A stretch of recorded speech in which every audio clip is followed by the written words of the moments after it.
21절입니다. 21절에는 떨어지는 것들로가 나와 있는데 당시 부자들은 세균이 감염된다는 이유를 들어 한번 상에서 떨어진 것들을 먹지 않았습니다. 때로는 빵 조각에서 떼어낸 손가락이나 손바닥으로 문질러 깨끗하게 한 다음 내버리기도 했습니다. 이런 것들은 주로 개들이 주워 먹었는데 나사로가 배를 채웠다는 구절이 없는 것을 보면 그는 거의 지나가는 행인들이 가끔 던져주는 음식으로 겨우 목숨만을 유지했던 것처럼 보여집니다. 이것은 마가복음 7장 28절, 누가복음 15장 16절에 보시면 됩니다. 여기 개들이 나오는데 유대인들은 더럽고 불결한 동물로 취급했습니다. 나사로도 개들처럼 살았음을 나타내는데 개들이 간호하듯이 부스러움을 핥아 주었는지 아니면 흐러진 진물을 빨아먹으려고 그랬는지는 모르지만 부자의 호화스러운 생활에 비하면 실로 비참한 모습이 아닐 수가 없었다고 기록되어져 있습니다. 22절입니다. 22절에는 축자가 나오는데 장례나 매장에 대한 언급이 전혀 없는 것을 보면 당시 가난한 사람이 죽었을 때 처리하는 것처럼 거적에 쌓여 들판이나 산중성에 버렸을 것입니다. 천사들에게 받들려가 나오는데 그러나 나사로의 영혼은 천사들에게 받들려 즉 인도함을 받아 동행을 하여 아브라함의 품에 옮겨졌다고 하는데 천사들은 이 세상에서 성도들의 삶을 보호하고 인도할 뿐만 아니라 죽은 후에도 인도하는 역할을 맡은 것으로 알려져 있습니다. 사도행전 27장 23절, 히브리서 1장 14절에 나오죠. 아브라함의 품이 나오는데 죽은 의인의 가는 축복의 장소에 낙원을 상징적으로 일컫는 말입니다. 탈무드는 낙원과 아브라함의 품을 의인의 궁중적인 처소로 묘사하고 있습니다. 품, 즉 다시 말하면 가슴은 원래 식탁에 기대어 눕는 습관에서 비롯되었다고 합니다. 각 사람은 자기 뒤에 있는 사람의 가슴, 즉 품에 있게 되는데 나사로는 낙원에서 마치 무릎에 놓인 어린아이처럼 아브라함의 가슴에 기댄 채 행복을 누리고 있었다고 합니다. 아마도 나사로는 평소 믿음으로 아브라함과 부자 관계를 유지하고 있을 것입니다. 낙원은 아브라함처럼 믿음을 가진 자만이 들어갈 수 있고 부자도 묻혔다가 나오는데 나사로와 달리 부자는 호화스러운 장례식과 함께 묻혔습니다. 그러나 그 영혼은 마치 나사로가 대문 앞에 내팽개지듯이 지옥으로 내던져졌다고 기록되어져 있습니다. 13절에는 지옥이 나옵니다. 히브리어 스올인데 무덤에 해당되며 선인이나 악인에 관계없이 죽은 사람이 가는 곳이며 부활 때까지 머무는 중간 지대로 간주되어 있습니다. 창세기 37장, 욥기 14장을 보시면 그렇습니다. 그러나 신약에 와서는 하데스 곧 음부, 예수님께서 음부로 가신 것, 사도행전 2장 27절에서 31절로 번역되어 있는데 낙원은 누가복음 23장, 고린도후서 15장에 나와 있습니다. 반대되는 악인들이 가는 지옥의 개념으로 확정되었는데 이런 구절에 근거하여 여호와 증인에서는 지옥의 존재를 부인하고 있지만 부자와 나사로의 비유는 지옥이 얼마나 무서운 행비의 장소인가를 생생하게 보여주고 있습니다. 그리고 로마 가톨릭이 주장하는 연옥, 즉 천국과 지옥 사이에 있는 중간지대도 성경적인 근거가 희박합니다. 사람이 죽으면 천국이 아니면 지옥 둘 중에 하나로 가게 된다고 우리 성경은 말씀해주고 있습니다. 14절에 보면 아버지 아브라함이여가 나옵니다. 부자는 유대인이었던 같으며 아브라함이 자손임을 자랑하고 그것을 구원의 조건으로 삼으려는 유대인들, 특히 바리새인들을 상징적으로 나타내고 있습니다. 내 해를 시원케 해주십시오가 나오는데 부자와 나사로의 상태가 완전히 뒤바뀌었죠.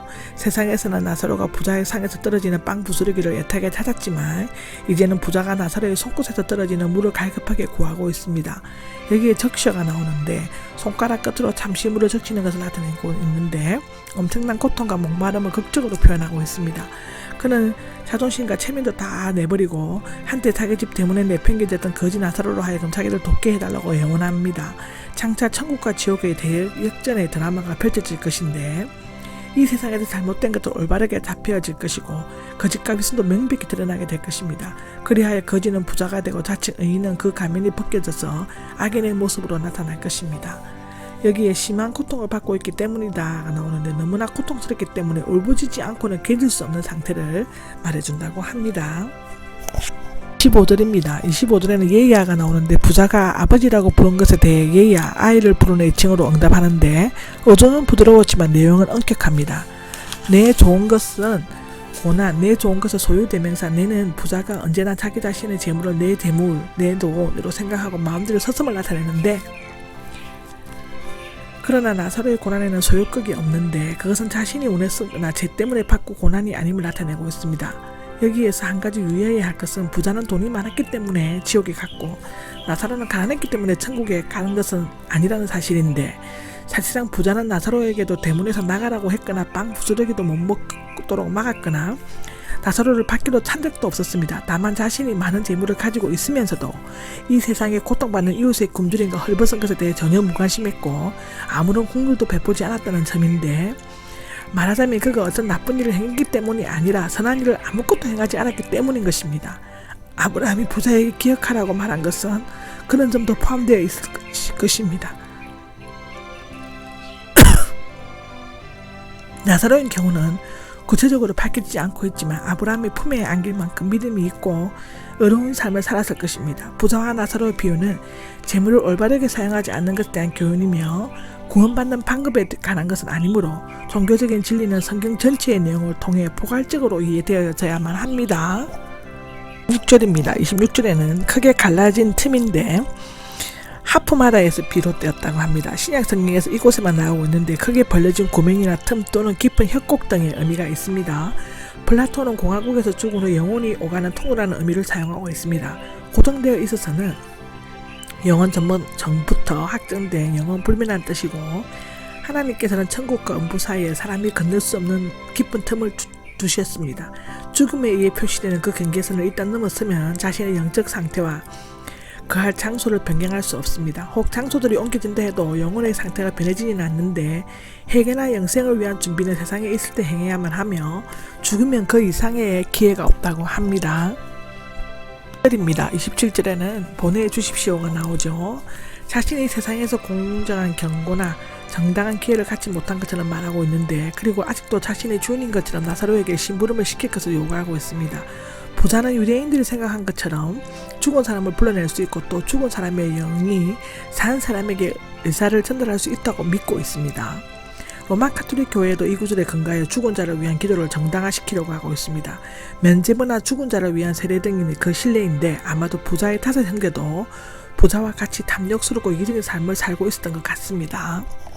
9절입니다. 29절에는 모세와 예언자들이 나오는데 구약 성경을 의미합니다. 들으면 된다는 단지 듣기만 하는 것이 아니라 깨닫고 실천하는 것을 의미하는데, 하나님께서는 많은 예언자들, 복음 전도자들을 통해 성경을 가르치고 구원받는 방법을 알게 하십니다. 아마는 부자도 평소에 랍비들에게서 성경 말씀을 듣고 기도나 헌금, 봉사를 했을 것입니다. 그러나 깨닫고 실천하거나 참된 회개는 하지 않았다고 기록되어져 있습니다. 31절에 보면 죽은 사람들 가운데서 다시 살아난다고 해도 죽은 사람들이 나오는데 죽은 시체를 의미합니다. 죽은 시체가 다시 살아나서 갑자기 벌떡 일어난다 해도 이 뜻인데, 그러나 베다니의 나사로가 부활했을 때 바리새인들은 믿지 않고 오히려 죽이려고 했습니다. 사울도 엔돌에서 죽은 사무엘을 보았지만 회개하지 않았고, 예수님이 부활하셨을 때도 예루살렘 종교 지도자들은 믿지 않고 오히려 소문을 맡기에 혈안이 되었습니다. 성경 말씀을 믿지 않으면 어떤 기적도 믿을 수 없는 것이죠. 지옥의 행벌이 두렵거나 천국의 평안이 즐기려고 믿는 것은 참된 믿음이 될 수 없습니다. 천국은 문을 진정으로 자기의 죄를 미워하고 회개하여 하나님께로 돌아리키는 자들에게만 열려진다고 성경은 말하고 있습니다.